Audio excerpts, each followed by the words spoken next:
श्री महाप्रज्ञ गुरवे नमः। जिसके सांसों में रहता है शाश्वत शांति का स्पंदन, उस महाप्रज्ञ को वंदन, उस महाप्रज्ञ को वंदन। सत्य अहिंसा अनेकांत को अर्पित जिसका तन मन, उस महाप्रज्ञ को वंदन, उस महाप्रज्ञ को वंदन। जिसके सांसों में रहता है शाश्वत शांति का स्पंदन, उस महाप्रज्ञ को वंदन, उस महाप्रज्ञ को वंदन।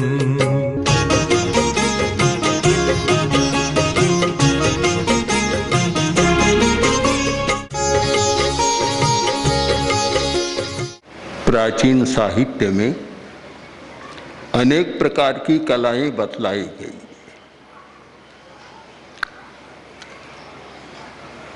स्त्रियों के लिए 64 कलाओं का निर्देश है और पुरुष के लिए 72 कलाओं का निर्देश है। और कला एक चमत्कार है, बड़ी विचित्र होती है कलाएं।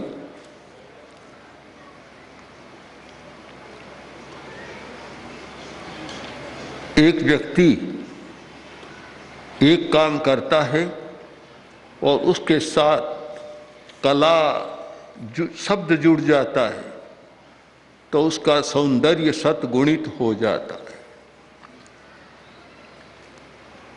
उन सब कलाओं में एक कला है जीने की कला। कहा गया कि जो सब कलाओं को जानता है, धम्म कलम जो ने जान आई, धर्म की कला को नहीं जानता सारी कलाएं व्यर्थ हो जाती है। धर्म की कला उसी को हम कह सकते हैं जीने की कला। मरने की भी कला है। आज हम जीने की कला पर चिंतन करें। जीने की कला, जीवन मिला है मनुष्य का जीवन, जिसे बहुत दुर्लभ माना गया और इसलिए दुर्लभ माना गया। ऐसा जीवन केवल वर्तमान की दुनिया में नहीं,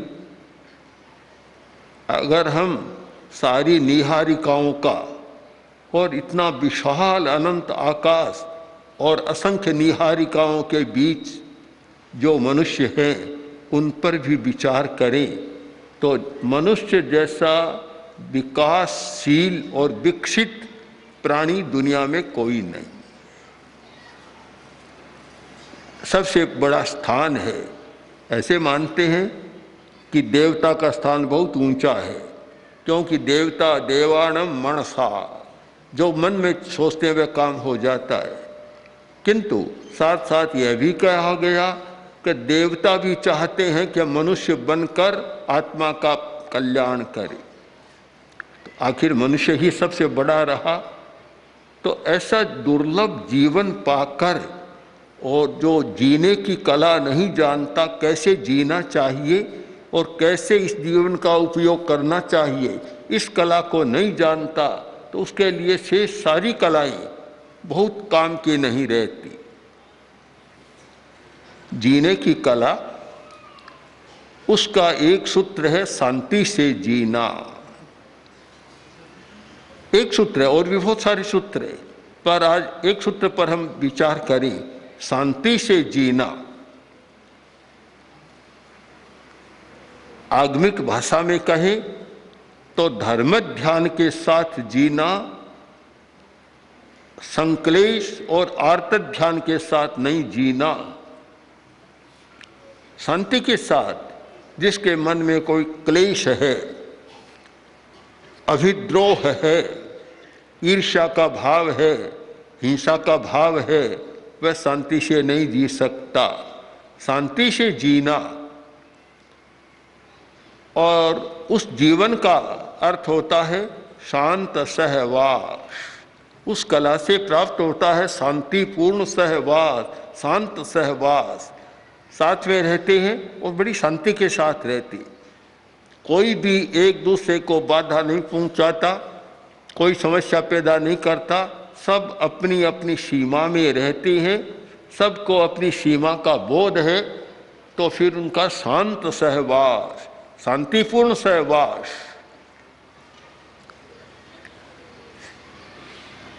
जहाँ लड़ाई झगड़ा होता है, कलह कदाग्रह होता है, वहाँ शांतिपूर्ण सहवास नहीं हो सकता। दूसरों तक उसकी बात पहुंच जाती है, अशांत जीवन होता है। यदि ये पूछा जाए कि इस दुनिया में सर्वोत्तम संपत्ति, सबसे उत्कृष्ट संपत्ति कौन है? क्या हीरा माणक ये सर्वोत्कृष्ट वैभव के प्रतीक है? यह नहीं माना जा सकता। जिनके पास अपार धन है और वे लोग भी बड़ा दुखी जीवन जीते, शांति नहीं है जीवन में। तो शांति कैसे हो सकती है? धन का संबंध सुविधा के साथ है, शांति के साथ नहीं है। सुविधा धन से मिल सकती है पर शांति नहीं मिल सकती। सहवास कब हो सकता है? हम पीछे लौटे, जो चर्चा पहले की गई है कि सहिष्णुता की शक्ति, विनम्रता की शक्ति, जब सहिष्णुता का विकास होता है तो विनम्रता का विकास होता है। सहिष्णुता के बिना विनम्रता का विकास नहीं हो सकता। और जब सहिष्णुता और विनम्रता दोनों का विकास होता है तब सामंजस्य का विकास होता है। और जब सहिष्णुता, विनम्रता और सामंजस्य इन तीनों का विकास होता है तब होता है शांत सहवास। इन तीनों के बिना शांत सहवास नहीं हो सकता। असहिष्णु आदमियों का सहवास शांति का नहीं हो सकता। एक घर में आदमी इतना गुस्सेल था, बड़ा ऑफिसर था पर बड़ा गुस्सेल था। परिवार वालों ने बताया, इस एक व्यक्ति के गुस्से के कारण हम सब संत्रस्त रहते हैं, भयभीत रहते हैं और बड़ी अशांति रहती है। सहिष्णुता के बिना कभी संभव नहीं और विनम्रता के बिना भी संभव नहीं। जहाँ उद्दंडता, उच्छृंखलता है वहाँ अशांति बनी रहेगी। सामंजस्य के बिना भी संभव नहीं। इन तीनों का योग मिले, जिस समूह में, जिस परिवार में, जिस संगठन में ये तीनों बातें हैं कि सहन करने की शक्ति भी है, विनम्रता है और सामंजस्य की शक्ति है, तो शांतिपूर्ण सहवास हो सकता है।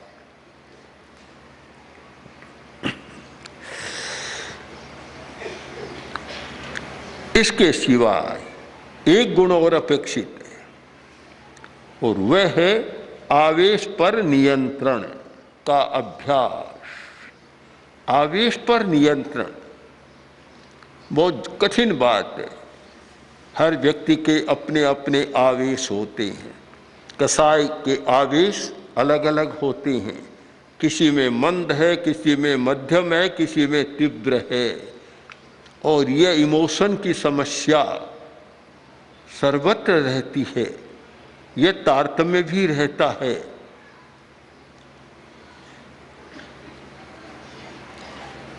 इन 2 दिनों में एक प्रसंग चला तो सामने आया कि एक व्यक्ति की बात परिवार का दूसरा सदस्य मानने को तैयार नहीं और वह कहता है तो उल्टा ही होता है, क्योंकि यह इमोशनल प्रॉब्लम सर्वत्र रहती है। ये आवेश की समस्या हमेशा रहती है। और उसके कारण मान्यताएं भी जीवन की अलग बन जाती है, धारणाएं अलग बन जाती है और उनका समीकरण होना मुश्किल होता है, बड़ा कठिन है। वही प्रकृति की विचित्रता की बात बाधा डाल देती है, वही भावात्मक धारणाएं बाधा डाल देती है। बहुत मुश्किल काम है, सरल तो नहीं है। एक पुरानी बात है कि पति पत्नी दोनों में एक समस्या थी। पति बहुत भद्र था, अच्छा था। पत्नी की समस्या यह कि यह काम करो कभी नहीं करे और ये मत करो तो जरूर करे, ऐसी स्वभाव की जटिलता थी। पति बड़ा परेशान था, घर वाले भी परेशान थे, क्या करें। आखिर जब ऐसी स्थिति होती है तो उसके प्रति विरक्ति भी हो जाती है कि रहे तो ठीक, न रहे तो और अच्छा। ये बात भी मन में आ जाती है। पति ने सोचा बड़ी समस्या है, क्या करें। पर्व का दिन आया और सब लोग नदी में स्नान करने नहाने जाते हैं पर्व के दिन पर, तो सोचा आज पर्व का दिन है, नदी में स्नान करने जाएंगे। तो पति ने सोचा कि आज अच्छा अवसर है। उसने कहा देखो आज पर्व का दिन है, हजारों लोग आएंगे स्नान करने के लिए, तुम भी जाओ तो बढ़िया कपड़े पहन कर जाना, नहीं तो अच्छा नहीं लगेगा। कहा नहीं, बिल्कुल नहीं पहनो। फिर कहा कि कोई बात नहीं, पर थोड़ा गहना तो पहन कर जाना। कि नहीं है वही उतार दो, जो कहे वह नहीं करना। अब ऐसे लोगों के साथ कैसे सामंजस्य हो सके, बड़ा कठिन प्रश्न है, सरल नहीं है प्रश्न, बड़ा जटिल है। जो हर बात में नकारात्मक दृष्टि से देखता है, सोचता है। तो देखो एक बात सुन लो, कोई बात नहीं, कपड़े गहने की बात छोड़ो, जैसा तुम्हारी इच्छा पहन कर जाना, पर यह ध्यान रखना कि किनारे पर ही स्नान कर लेना, आगे मत जाना। कि क्यों नहीं जाऊंगी, मैं जरूर जाऊंगी। आखिर गई, पति की होशियारी काम लग गई, गहने भी बच गए, बढ़िया कपड़े भी बच गए। किनारे पर रहना नहीं, थोड़े आगे बढ़ी। स्नान तो किनारे पर नहीं करना, पति ने कह दिया किनारे पर करना, तो वह करना ही नहीं है। थोड़ी आगे बढ़ी और पानी के प्रवाह में समा गई। ऐसी प्रकृति के लोग भी होते हैं, विचित्र प्रकृतियां हैं और विचित्र मान्यताएं होती है। अब उनके आवेशों का समीकरण कैसे किया जाए, बड़ा कठिन है। पर हम दूसरे पहलू से विचार करें कि ऐसे लोग 100 में 10-20% होते, 80% लोग अच्छे होते हैं, जिनकी प्रकृति इतनी जटिल नहीं होती, जिनकी मान्यताएं भी गलत नहीं होती। ऐसे लोगों की संख्या ज़्यादा है।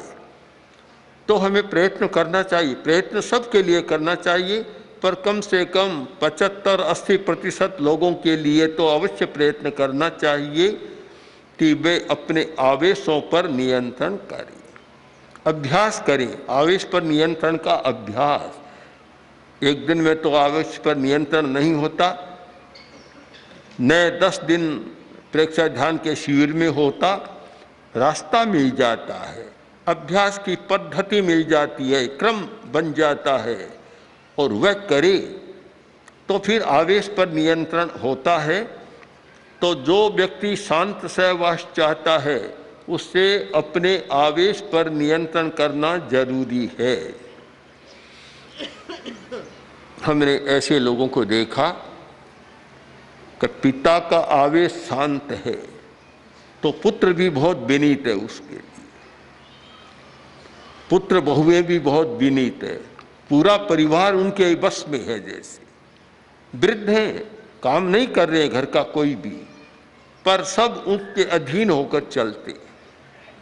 और जिनका आवेश शांत नहीं है, ऐसे पिताओं को भी देखा कि पुत्र उनको पूछते नहीं है, थोड़ा बहुत आगे से करते हैं, आगे चला जाता है तो पुत्र भी कहता है मेरा पिता तो निकम्मा है, इनकी बात सुनना मत, ध्यान मत देना। साहब यह भी देखा है। कारण आवेश पर नियंत्रण नहीं है। एक अवस्था के बाद तो और अधिक नियंत्रण होना चाहिए, और अपनी अवस्था को देखकर अवश्य होना चाहिए कि 40 वर्ष के बाद अवस्था ढलती जाती है। उस स्थिति में तो और विचार करना, यदि मेरा अपने आवेशों पर नियंत्रण नहीं होगा तो इधर तो कर्मजा शक्ति कम होती जा रही है, पूछ घट जाएगी, और दूसरे में आवेश रहा तो और भी लोग दूर हो जाएंगे। हर आदमी को भविष्य दर्शन करना चाहिए। आज 30 वर्ष का है, 40 वर्ष का है, उसे 70 और 80 वर्ष सामने रखना चाहिए। तो आज मैं हूं, उसके बाद क्या होगा। और यह भी याद रखना चाहिए कि अगर 70-80 का हो गया तो आगे मृत्यु भी तो है, आगे क्या होगा उस पर भी विचार करना चाहिए। अवस्था की बढ़त और मृत्यु दोनों को सामने रखकर और अपने कार्यक्रम का निर्धारण करे और आवेश पर नियंत्रण करने का अभ्यास करे तो अच्छा हो सकता है। शांत सहवास का एक और सूत्र वह है आवेश पर नियंत्रण, और एक सूत्र है सापेक्ष दृष्टिकोण का विकास। शांत सहवास तब रह सकता है जब हमारी दृष्टि सापेक्ष है। हम अपेक्षा को समझते हैं कि कौन व्यक्ति किस अपेक्षा से क्या कर रहा है, और मेरी भी अपेक्षा है, उसकी भी अपेक्षा है। मैं दूसरे की अपेक्षा को नकारूं नहीं, गौण नहीं करूं। यह सापेक्ष दृष्टि का विकास जब होता है तो शांत सहवास रहता है। एक निरपेक्ष दृष्टि वाला व्यक्ति आ जाए, कहा जाए कभी मैं ठीक रहूंगा, रहूंगी, पर आपको भी थोड़ा ध्यान देना है, मैं नहीं बदल सकता, मेरी प्रकृति तो है जैसी रहेगी, तुम्हें बदलना है। ऐसा भी सुना है, सुना नहीं, अनुभव किया है कि अब मेरी प्रकृति तो नहीं बदलेगी, तुम लोग ही ध्यान देकर चलो। जहाँ इतना निरपेक्ष दृष्टिकोण होता है वहाँ शांत सहवास नहीं हो सकता। दोनों को ही सापेक्षता का अनुभव करना है कि भाई पति यह सोचे कि पत्नी के बिना मेरा काम नहीं चलता, पत्नी यह सोचे कि पति के बिना मेरा काम नहीं चलता, तो यह सापेक्ष दृष्टिकोण है। एक दूसरे को एक दूसरे की अपेक्षा है।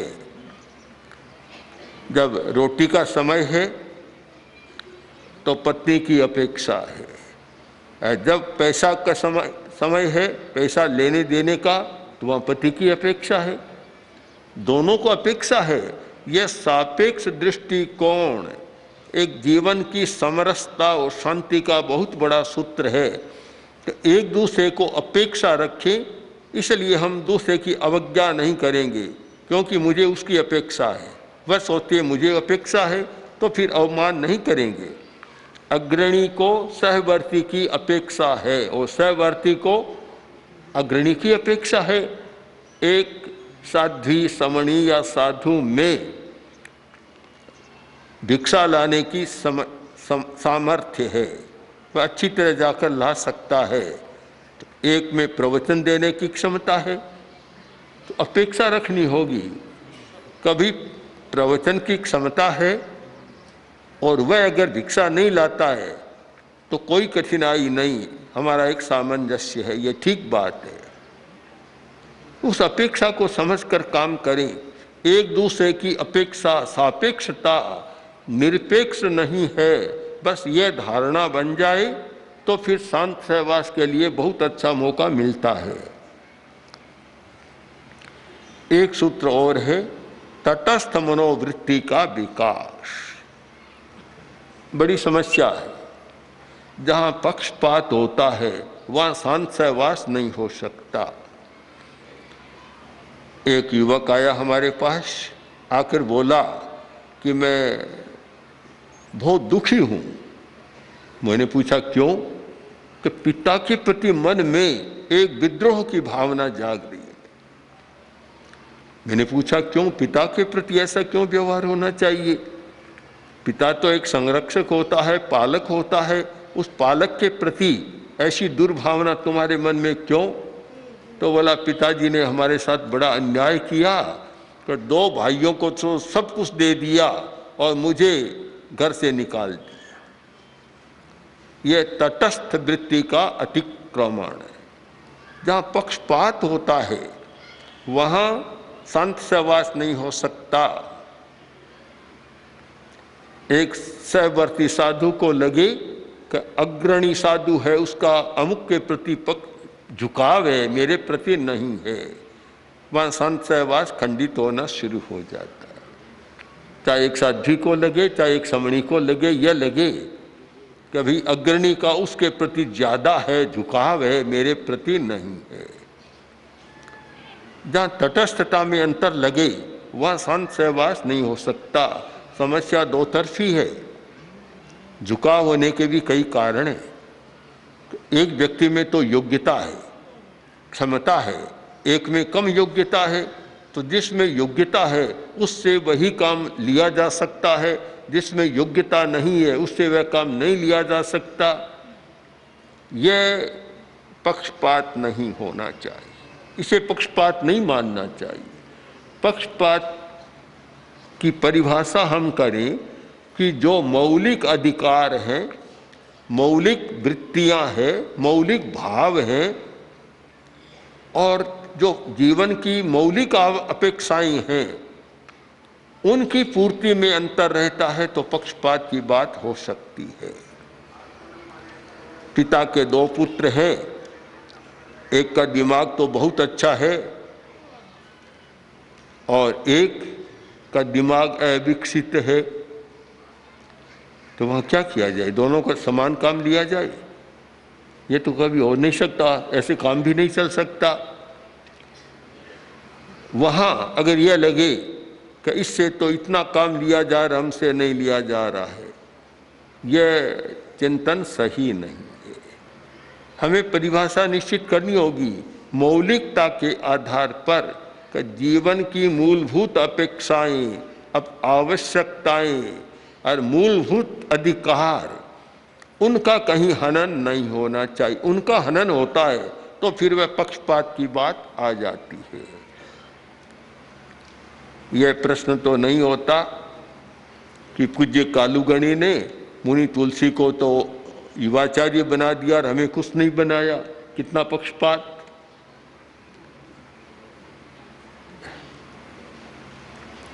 आचार्य तुलसी ने मुझे बना दिया, औरों को नहीं बनाया, यह भी पक्षपात। और मैंने महाश्रमण को उत्तराधिकारी बना दिया, दूसरे साधु को नहीं बनाया, यह भी पक्षपात हो सकता है, माना जा सकता है, कह सकते हैं। पर हमें पक्षपात की परिभाषा भी स्पष्ट समझ लेनी चाहिए जिससे दिमाग उलझे नहीं। पक्षपात का मतलब है जिनका एक समान अधिकार है, उस अधिकार में अंतर डाले तो पक्षपात हो सकता है। मान लो एक गृहस्थ की दृष्टि से विचार करें कि पिता के पास 4 करोड़ रुपये हैं, 3 बेटों को तो 1-1 करोड़ दे दिया और एक को का तुम्हारे कुछ नहीं, तो फिर पक्षपात हो सकता है। क्यों? वह समान अधिकार है, उनका भी अधिकार है कि अगर विभाग हो तो चारों का समान हो, तो फिर पक्षपात माना जा सकता है कि पक्षपात है। और वह पक्षपात पारिवारिक समस्या पैदा करता है और सामूहिक समस्या भी पैदा करता है। ऐसे ही धर्म क्षेत्र में भी हो सकता है। इसीलिए तो व्यवस्था की गई कि 4 साधु हैं, दीक्षा के लिए गए, 1 रोटी मिली तो चारों के 4 खंड हो जाएंगे, अकेला कोई नहीं। यह नहीं कि बड़ा है वह तो आधी खा ले, दूसरों को थोड़ा थोड़ा दे, ऐसा पक्षपात हो जाएगा। या बड़ा खाए और अपना जो उप उसको भी ज़्यादा दे दे, दूसरों को कम दे, तो फिर पक्षपात हो जाएगा। बहुत स्पष्ट रहे कि जो हमारे मौलिक अधिकार, मौलिक अपेक्षाएं हैं, जीवन की अपेक्षाएं, उनमें सबके साथ समान व्यवहार। उपनिषद का वाक्य बड़ा सुंदर है, आनंदो वही ब्रह्म है। ब्रह्म और क्या है? आनंद की अनुभूति तो ब्रह्म है, इसका अनुभव करें। और उसके लिए जीने की कला, और जीने की कला का महत्वपूर्ण सूत्र है शांत सहवास। ओम आर। ओम श्री महाप्रज्ञ गुरवे नमः। ओम श्री महाप्रज्ञ गुरवे नमः। ओम श्री महाप्रज्ञ गुरवे नमः। ओम श्री महाप्रज्ञ गुरवे